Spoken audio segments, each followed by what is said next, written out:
Chuck Worley with the 757 House Whisperer Show, coming to you every Wednesday night at 6 p.m. to 7 p.m., coming to you to help you figure out your house. I am a building science expert. I'd say expert. I'm a geek, really. Building science geek. There is a lot of problems in houses, and I love being the solution for your house. Answering any questions that you guys have. People call in, ask questions about their houses, and I've got a team of professionals from every walk of life, from pest control to windows to painting to you pretty much name it. We have got an expert for that. So I am going to introduce our team tonight. It is Chuck Worley with Worley's Home Services. We do heating and air conditioning, electrical, plumbing, crawl space encapsulation, spray foam insulation, anything to make your house more energy efficient. We have Michael Davenport with CVP Windows and Doors. Him and his partner, Barry Taylor, run that. And I will tell you, they just opened up a branch in Richmond. So if you know anybody in Richmond, they are absolutely crushing it in the Richmond market, giving them a local source, because they're a manufacturer right here in Newport News.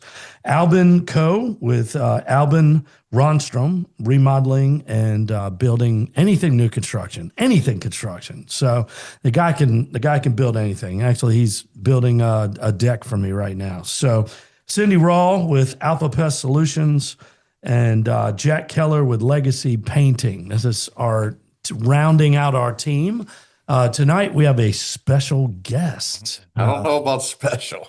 Well, I don't mean special. I don't mean short bush that special. I mean just special in general. Well, I appreciate that. Introduce yourself, my friend. My name is Ronnie, and I work for Worley's Home Services. I am one of the gentlemen that Chuck sends to your house to try to figure out what is causing your issues, whether it be plumbing, heating and air, crawl spaces, attics. We do it all, and we're going to try to figure out what it is that's causing your issues. All right. So you're kind of a legacy paint plumber? I am. Come from a company here in Yorktown. My dad was there for 25 years. My mom was there for 25 years. My brother was there for 4 years. I was there for 10 years. Yeah, we've all been there. We've all done it. There's not much new construction or service or installations that we can't really figure out when it comes to plumbing. Yeah, that is cool to have a legacy like that. My dad being in construction. I was telling a buddy of mine the other day about my wax on, wax off moment. And you may have had one of these in a plumbing instance, like, oh man, my dad taught me that and I didn't even realize what he was teaching me. So I'm going to Norfolk State at the time. All my roommates were old Paulie Vasquez. He's a listener on the show. Him and my buddy Steve Walters, we're all state champs in wrestling together at Norfolk State way before you were born in 1987, Mr. Ronnie. But we were all these guys are smarter than me. They're all engineer students. They're way smarter than me, right? So we're over here and they're putting up a bunk bed in one of these. We were literally right on Colley Avenue. Like we had a house, it was like, 800 square foot. We had about 4 guys living there. I mean, it was, it was, hey, but it was like $133 a piece. So a month, like we had to, live there because we were broke as church mice. So anyway, they're building this thing and they're engineering students, right? So they're like doing this, they go and buy 2x4s and all this stuff. And I'm like, you could literally shake the bunk bed. Like you could move the bunk bed back and forth. And I'm like, somebody's going to die. Like bunk bed falls, crushes my friend. I'm like, I'll be right back. So I go home, I go to Norfolk. We lived behind Azalea Inn off of Little Creek Road. So I go over there. I steal my dad's skill saw and take 4x4s and 2x4s and 16 penny nails. Now, these guys are engineering students. Do you think they knew what a 16 penny nail was? No. That I could have gave them $100 for every 16 penny nail they pointed out, and they would have owed me money, right? So I get there. I get this big 24 ounce hammer my dad used to use. He could sink a 16 penny nail with one swing. My dad was a Wow. bad dude, right? Yeah. So all 5'8" of He him, still but is. he's still a little fire plug. But anyway, so we're doing us. I'm nailing. I mean, I look like the what's the guy on Bugs Bunny? You know, the Tasmanian Yeah. Devil. Yep. Like I'm like doing this, and I'm skill saw. I'm going outside. I'm cutting everything, and I'm putting it. You could land a 747 on this bed now, right? I mean, it is not going anywhere, and they're just in awe. Like my two roommates, like I said, they know I'm not very smart, Yeah. but I've been helping my dad since I was like 12, like do stuff. And it was my wax on moment. And I was like, anybody, I'm referencing the Karate Kid when he was blocking, he was waxing For his, sure. painting the fence and Young, waxing the, young, but yeah. not that Yeah. young. All right. I was just making sure, Yeah. man. Just Mr. making sure. Miyagi. Mr. Miyagi. That's right. So like, he throws a punch and he paint the fence and he blocks it. And he's like, oh man. So the wax on, wax off moment for me was I knew construction and didn't realize I knew construction. So it's I don't know if anybody else has had a point in life where they realized that their dad was teaching them stuff, and 10 years later you actually realize, oh, yeah, that's practical. That absolutely. I'm sure your dad taught you something in plumbing, and you're I like, think anyone oh that yeah. differs on that is just lying. We've all had that moment. We just have to admit to it. Yeah, and nobody wants to admit their dad's smarter than they are. So Yeah, that's I true. either, and my son won't. No, you are correct about that. But we all know my son is smarter than me, and hell, my daughter's smarter than me. Everybody's smarter than me in my That's all family. right. But What do we say? they can't outgrind me, right? I am gonna be grinding. So, hey, I do want to invite you guys back to listening to our show every week. I do appreciate the kind words when I run into you guys out and about, just telling me how much you enjoy the show and tell me the feedback on the show. We love hearing about how we can make the show better. And we have a blast teaching people. I think it's I don't know, it's just fun. kind of a cool concept. It is. It is. Kind of All a my cool friends concept. constantly say to me, "You literally have your dream job." I love it. That I is do. awesome, I man. do it. I do it. And Love it's sometimes we have sucky jobs, but if you like the people that you're working with, it just makes the job better, It does. right? And the team atmosphere. My goal, and I know I say this at our company, we have a once a month company breakfast at Hilton Baptist. We kind of take over Hilton Baptist parking lot. With all, 70, 80 trucks out there. And I get a call every single breakfast. Like, what are y'all doing at that church? They thought we bought a church. That is, we are not buying churches. So we do have a corporate chaplain on staff, but we're not buying Got a all church. Chris Hoyt. Yeah, that's right. That's right. So yeah, it's a lot of fun. But I'll tell these guys, look, I want you to be proud of where you work at. I want to be proud that you work for me. When I meet you or know you, character, integrity, and doing the right things, that's the person that I want working for us. And I feel like we have done a great job with our 10 commandments of a team player. Our vision statement, our mission statement is all focused on being a great contractor. And I always say that, look, you may get to my company through me, like meeting me, shaking hands, introducing myself over the radio. You may hear me, but I'm not what keeps you coming back. My people are what keeps you coming back. I think it's extremely important to having the right people on staff. And I have believed this. I wrote the 10 commandments of an employee in 2001, like from my first company. And it's been ingrained in me. My vision statement and mission statement has been changed and improved since 2001. But if you looked at both of them, you'd say, oh yeah, those are the same. So having the vision to build a great company and then actually have your son come in to the business and we start over the business, to have him actually help me, what I say, facilitate the dream, is just been an amazing ride. Absolutely. So I may bring you to the business, but I promise you, my people will keep you very quickly. Yeah, they will keep you, because you're going to want that experience again. We have everybody has bad days, right? But I feel like for the most part, if I take care of the employee, right? Chase and I take care of the employees are going to take care of our customers. What else is there in business? Why would you call anybody else? I want it. We were just talking about that with Jack, Ronnie needs to get some painting done. It's like, I'm gonna call Jack because I know he's gonna take care of me. Yeah, Like it's, you have to question it. it's a trust thing. You know, you build up these relationships over years and take care of people. Chuck, You know, Chuck said, "When are you going to get Jack over there to give you a price?" I said, "Oh, that doesn't really matter. Why? He's got the job. yeah, he's gonna do it, man. I know he's going he's to a take good care of it." And if something goes wrong, I'll kick his butt, and then we'll make sure he gets it done right. Which I won't have to because he'd do it right. We don't I think the important thing with relationships, and I know, I don't even know if you remember this, but I remember it distinctly. Protecting your customers or protecting your employees, sometimes from customers. Do you remember this conversation? Why do I feel like I do? In the backyard of a, Oh my goodness. That was when I first came here. yeah. So you first come here. This guy is saying some really bad stuff about he's just a miserable person and wanted to make everybody else in his life miserable, and we wouldn't allow it. So he goes over and I say, "Hey, look, I'm gonna come over there with Ronnie and we're gonna look at this problem." And anyway, so this guy's a really smart architect type engineer brain. So nobody's smarter than him, right? So we go out there.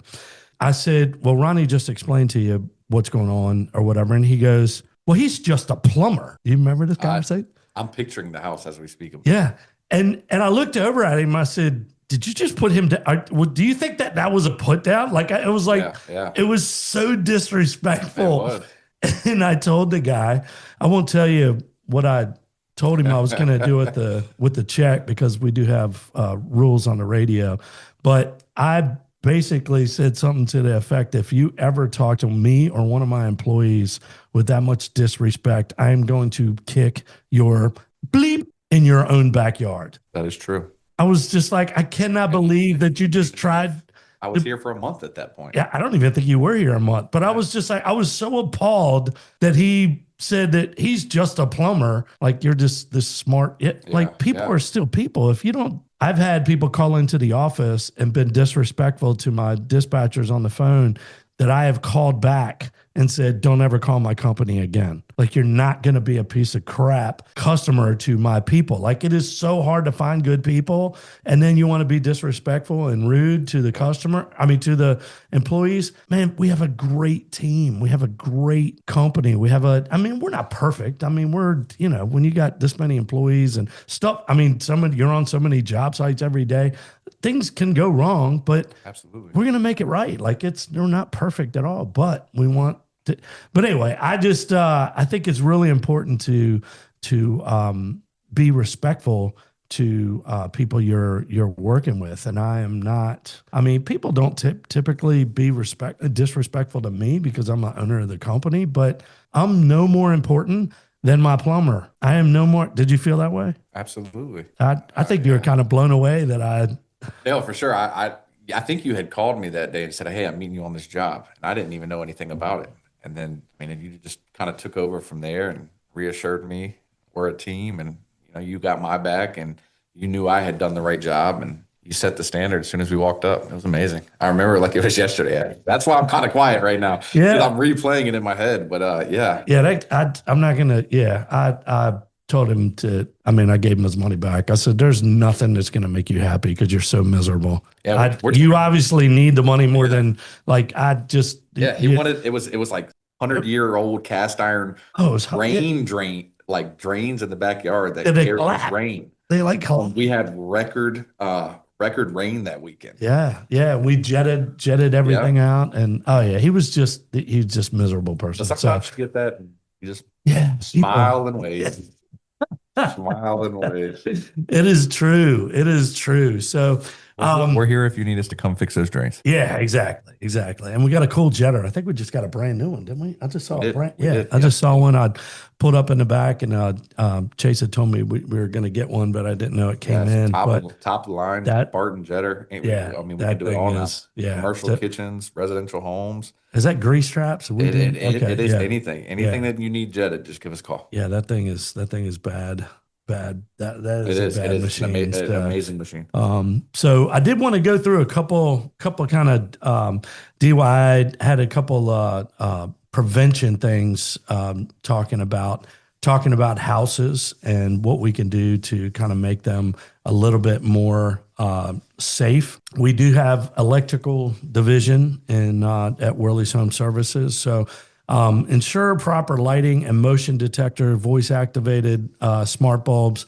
I'm 57. I haven't done that yet. Are you going to do that when you're redoing the voice activated bulbs? That's just eerie to me. Yeah, Is that eerie? It is. It is. I'm still a little weak. But I'm all about motion detectors because in my bedroom, I got one at the foot of the bed. I got one in the bathroom because I'm just too lazy to turn the light on, I guess. So I walk in there, it lights up like a Christmas tree. I walk out and it cuts off. And I do love being able to go on my phone and turn a light on. But as far as saying, Alexa, turn kitchen light, that's just a little off. But hey, teach his own. And you're young. Teach his own. So rearranging furnitures for clear, well-lit pads. When I go down my hallway, I got one of those lit up that it lights up every single time I go down the hallway, which is pretty cool. Yeah. Check and update smoke alarms. We just got brand new ones, and literally we have not been in our remodel a year yet, and we already had to replace one of the fire things, and it's all electric. I think it's battery backup, but it is powered by electricity, and it already failed. Wow. Sucker is not a year old. I mean, I'd say 6 or 8 months old, and it was going off. And guess when it goes off? Middle of the night. In the middle of the day. No. Freaking 3 a.m. that thing goes off. So anyway. And it lets you know. Oh my God, dude. It lets the neighbors know. it is really loud. So if you don't have fire alarms, I do like smoke monitors, not smoke detectors. The difference between smoke monitors, now we're getting into the wintertime, right? So gas appliances are going to be running more, furnaces, obviously. Gas monitors will actually give you a visual of the actual parts per million that are in your house. So let me give you an example. A carbon monoxide detector, after 70 parts per million at 4 hours of straight exposure, that alarm will go off. So here's the question. At 35 parts per million, a fireman cannot walk into your house without a respirator. Now, if there's any firemen out there, they can come and confirm that, but I did confirm that with the captain. So 35 parts per million, they're not supposed to walk into the house without some kind of air mask, right? So it's 70 parts per million after 4 hours of exposure is the UL listing, which is kind of sketchy, right? So wouldn't you want to know if you have 50 parts per million? Yeah. Now, it's probably not enough to kill you, definitely enough to give you a headache, right? Definitely enough to get you sick. Do you know that there are tens of thousands of people, probably hundreds of thousands of people that go to the hospital thinking they're sick with the flu, right? Yeah. And it's flu-like symptoms is carbon monoxide poisoning. Now, only 600 people a year die from carbon monoxide. Thousands go to the hospital or to the emergency room thinking they have 600 too many, though. It is, absolutely, absolutely. But carbon monoxide detectors versus carbon monoxide monitors. If you don't have a monitor, get a detector. Like, don't say, Chuck told me not to get a detector. Make sure you have something in your house. I don't know the exact brands, but there's 100 different brands. It's like water heaters. You got to have 1,000 of them. So I would definitely look into that. Any other kind of kitchen safety tips is demonstrate organizing overpacked cabinets for ease and safe. Simple ways to store heavy appliances. Avoid risk of reaching up high in the cabinets. Yeah. So don't put the blender on the top shelf so your 5'2" wife gets bonked on the head. I'm sorry, Shelby. Yeah, exactly. She's taller than 5'2". Yeah, but she get bonked in the head. She's got to reach. She does have to reach. Hard to replace, hard to grip doorknobs, faucets with lever handles. I know a plumber that can handle that for you. Raised toilet seats for improved accessibility. Oh, talking about the taller toilets. Yeah. I definitely got a plumber that can help you put those in. Those taller toilets so you don't sit down. Y'all can judge me if you want, but my wife bought a bidet. That seat is at 90 degrees at all times. It's gonna be nice here in a few months. So I'm just gonna let you know. She's like, she had said something about the other toilet, and she's like, "Why don't you just use the other toilet?" And I'm like, we have another toilet. I'm She spoiled goes, now. we have two bathrooms. Why don't you just go use the other toilet? And I'm like, why would anybody go use another toilet when they have a bidet? So I got to hold my pinky up when I say that, you There know, you so go. I'm all fancy now. There you go. But yeah, at 90 degrees, toilet seat Yeah, is, that's nice. is that I'm telling you, Wow. you're never going back. And you're a plumber, so you have to have one. You have to I, spend you've you you have to spend the extra money. you on a spoke on a bidet. couple things today Yeah, that's going to be it's hitting the credit card when yeah. I get in. Sorry, Shelby. Uh, fix cracked or uneven flooring to reduce trip hazards, just kind of general safety stuff. I will tell you this, I had this 1936 farmhouse with 4 additions, and every single addition was a different level. Like I had to put 2x4s on one of them to raise it up so that it was even with the rest of the floor. So when we laid the tile down, it was all one level. There's so many different things that people deal with their house that they shouldn't have to. Yeah. Right. So, so we're kind of winding down. I do want to thank you guys for joining me and Ronnie tonight. We had a good time kind of telling you about from safety tips to problem jobs to helping you guys fix your house. Be sure to tune in every single week, Wednesday night from 6 p.m. to 7 p.m. I am Chuck Worley with Worley's Home Services, heating and air, electrical, plumbing, crawl space encapsulations, spray foam insulation. And I will tell you the best thing about my company is that I employ people like Mr. Ronnie Wolf. It is great to have character, integrity, people working for our company because they are the lifeblood of our I business. definitely appreciate that. Mike Davenport with CVP Windows and Doors. We got Albin with Albin Co. He does remodeling and new construction. Cindy Raw with Alpha Pest Solution. And Jack Keller with Legacy Painting. Thank you guys for joining our show. Please tune in to 757housewhisperer.com. You can listen to the shows on Spotify. You can listen to all of our past shows. We really enjoy bringing to you. But it's our number to the show is 757-955-9415. So thank you guys again for joining our show.